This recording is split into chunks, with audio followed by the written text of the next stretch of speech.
ba con Phi chẳng hạn ơn chẳng hạn ba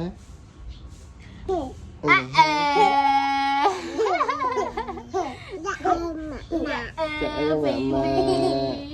Dạ ơi mama. Dạ ơi baby. Dạ ơi bò. Dạ ơi papa. Là Phi bằng sao? Dạ ơi mama. Dạ ơi papa. Dạ ơi mama. Dạ ơi cậu Phi. Dạ ơi chú ca. Nè bò. Nè bằng cờ.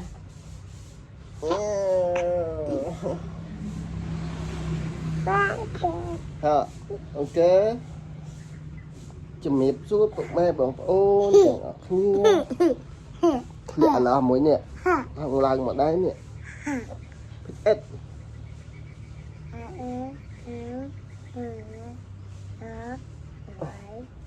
Ôn chứ mua ai? Đập mua đập Phi. Ôn mua chú Phi. Bảy đập mua đập ra đập bảy đập ba đập bảy đập bảy Phi. Hello con. Dạ ơi bà ba. Mẹ bà ba. Mưa có cơ hả? Thằng Lan có thể ấy hả?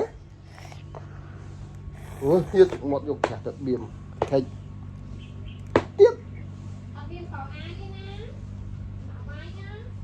Chả sẵn sọ như thật biềm một. Chả bệnh một lớn.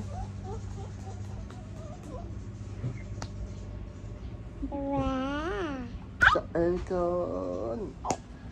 Chà ơi con Phi. Ngọc Mai Ngọc Tình nọ. Chà ơi con Phi. Tình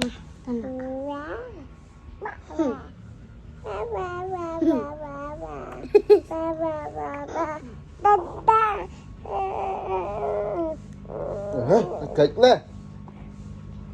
Chà ta cái kịch ở đạp sao? Anh em con này vô tới biển nhưng không cái kịch. cho bài gì? Em ơi, tụi ba mong ôi đừng ạc nha. Ôn mua chủ Phi. Ôn mua chủ ca. Nhìn này papa. Chủ Phi, chủ ca các ba khôi giờ chứ nha.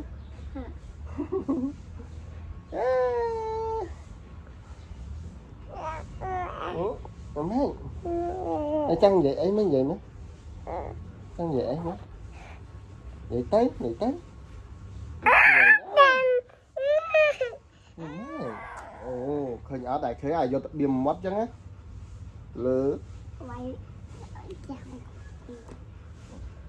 Lên mất. Ai ba mất. Ai cho mất ba thò đại nướng họ hại khôi chạy. Đi lơ. Ba này, chụp thò đại.